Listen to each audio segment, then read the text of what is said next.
Welcome back, Brian Condi, podcast short number 4. And I'm going to make these podcast shorts 14 minutes or less. In this particular podcast, I'm going to talk about 2 points, 2 things. One, faith, and how faith relates to actionable learning objectives. What it is you want somebody to be able to do at the end of a learning is an actionable learning objective. And what does that have to do with faith?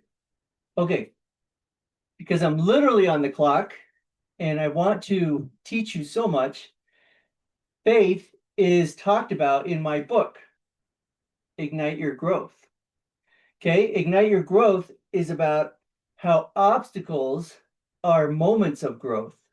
They're not finish lines, and how we should not let obstacles define our finish lines. What does that have to do with faith? The first chapter in my book is about faith and the difference between belief and faith. So let's just talk about it real quick. Belief is a passive thought. It's, I believe something to be good, or I believe something to be not good for me. It's just that, a belief. You haven't acted on it. You haven't done anything about it. You just, maybe you heard something on the bus or the subway or in the store or at church, wherever you may be. You're having a conversation with somebody and they say, "Can you believe that?" And you say, "No, I can't believe that." Or, "Yes, I can believe that." Or someone says, "Hey, this book is really good to read. You should read it. It's about X, Y, and Z." And you say, "Oh yeah, I believe that's good. I would be interested in reading that book." But that's just it. You believe that it would be good and that you'd be interested in reading that book, but you haven't read it yet. So that's the difference, because belief is just, yes, I believe it would be good to read that book. But does belief carry you over to the action? Is your belief strong enough that you're actually going to read that book and find out if you like it? Okay, so that's the action. Faith is a hope for things which are real but not seen. Okay, there's a couple definitions of faith, right? Some define it as a substance of things which are real, a hope for things which are not seen, right? But faith, you don't realize the end result unless you act. So faith is a principle of action. So you need to act with the hope of something that is real and true, but not seen and will never be seen unless you act. That is what faith is. And does belief carry you to action, to faith? You know, there's that saying, faith without works is dead, right? So if you don't have any works associated with the faith, then there is no faith. You just believe. Okay, so what does that have to do with actionable learning objectives? You have a learner, and the learner's in your class for a reason. Whether it's a virtual instructor-led training, or it's an instructor-led training, or it's a on-demand training, or whatever the heck it is, whatever modality you're delivering is being used to deliver that learning. The particular audience that has been identified has to take that learning. They're going to take that learning. Why? Because a gap's been identified, a gap of knowledge, a gap of skill, a gap of ability has been recognized that the learner or learners do not have. Therefore, they need to take this learning. So you don't ever want to say that your objective is that Brian at the end of this learning, Brian is me, by the way, Brian at the end of this learning will understand. How do you know I will understand anything? You do not know that I understand at the end of this learning because you have not required it of me to act on anything. Okay, so remember back in the day when you're in school and you're in math class or biology class or science class or, a hard class, all those classes were hard for me. And the teacher would say, "Does everybody understand?" And everybody in the class would be like, "Yeah, yeah, I understand." And then the teacher would hand out a test and everybody would fail the test. And the teacher would say, I thought everybody understood. Well, yeah, you did because everybody said, yeah, I understand. But the teacher did not ask what you understand, did not ask for someone to give him an example, did not ask for someone to demonstrate a knowledge, demonstrate what they understood. Therefore, the teacher didn't really know that they understood anything. And the students were too afraid to raise their hand and say, I don't get it. So it's not an actionable learning objective. Actionable learning objective is to get your students to do something at the end of the learning. And that something is an action. And action is a principle of faith. It's taking what belief, you're teaching them something, you're teaching them something really great, a great principle, and you're getting them to believe it. Now you need them to act on it. You need them to do it. So, an actionable learning objective is at the end of this learning, you should be able to demonstrate or articulate or communicate or recognize or recreate. Those are all action related words. They require action so that you, as the facilitator of any kind of modality, are able to see that the learner gets it. Okay, so, well, Brian, what about they do on demand and I can't see that they're actually doing what I asked them to do? How will I know? Well, that is something to think about when you're doing your actionable learning objective and it's an on-demand course. How will you know they can do it? Is it through a poll? Is it through a survey?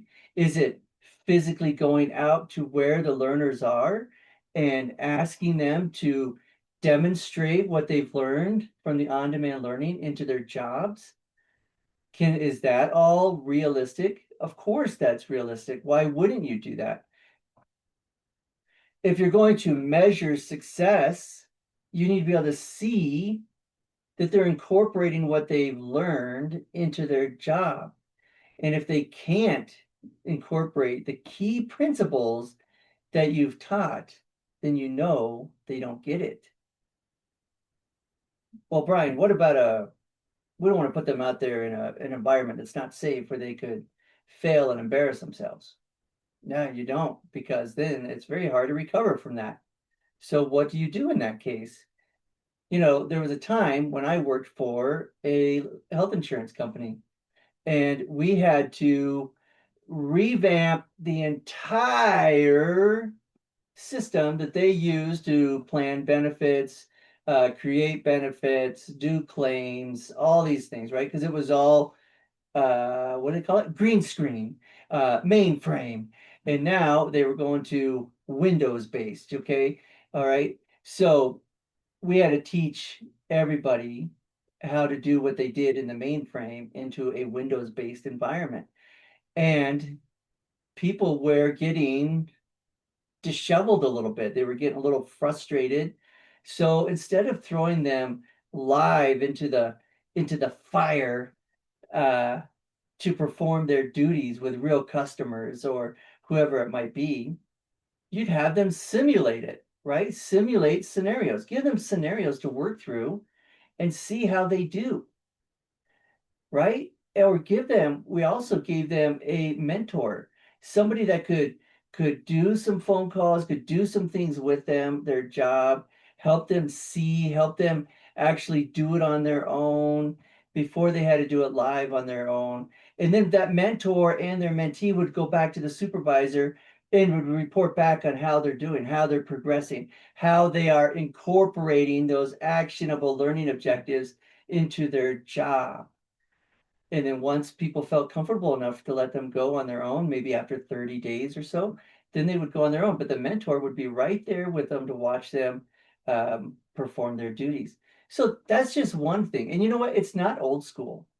And I'm not talking how, well, AI can do all this for you. AI can do a lot of this. It can do a lot of, hey, let's see, AI I can talk to AI, I can do a scenario, work through a scenario, and then I can talk to the camera and give how I would respond to a certain scenario.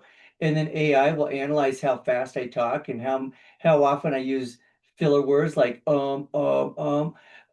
right? And maybe look at my facial expressions. And then it'll kick out a report saying you talk too fast, use too many filler words, and your face is made for radio.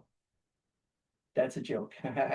But in all seriousness, you can use AI for that, and it is helpful. I did it at a company that I was at for coaching. We used AI to help coach people because we couldn't have coach at every location. So it was advantageous to use AI and to get feedback. The point is this. Here's my point, which I stated at the beginning. Is everybody faith is not just religion, right? It's secular also. And and every day we're making choices, not knowing what the outcome is. We think we know what the outcome is going to be. We know, or maybe we know what the outcome is going to be, but we don't know until you actually do. Otherwise, it's just believing. And believing, does that believing carry you to the action? And when we're dealing with students, when we're dealing with learners, we're introducing them something that they don't know. That's why they're learning from us, is because we're giving them knowledge or something that's going to help them build a skill or do their job better. But they need the knowledge first. They need us to teach them, and they need something actionable, something to show, to give them confidence that yes, they are doing it correctly. They're incorporating it correctly into their jobs. But it's faith. Faith is a principle of power. It's a principle of action. They don't know until they do. Okay, now just to wrap up, I don't know, this part of my audience right here who remembers Indiana Jones, right? But Indiana Jones, I think it was number three, Indiana Jones. He had to walk across a bridge, but he couldn't see the bridge. Uh, he couldn't see the bridge, but he knew where the bridge was.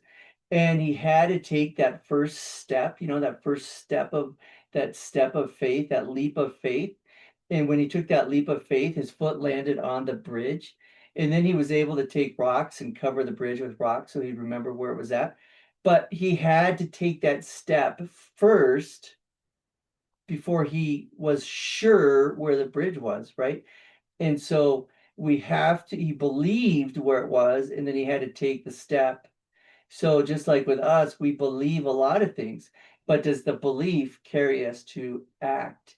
And is our actionable learning objectives, are they so good that we are creating enough belief in someone to go and do that? When we're done teaching, they're like, yes, I'm going to go and I'm going to do this because I can do it. I believe I can do it. I'm going to go do it.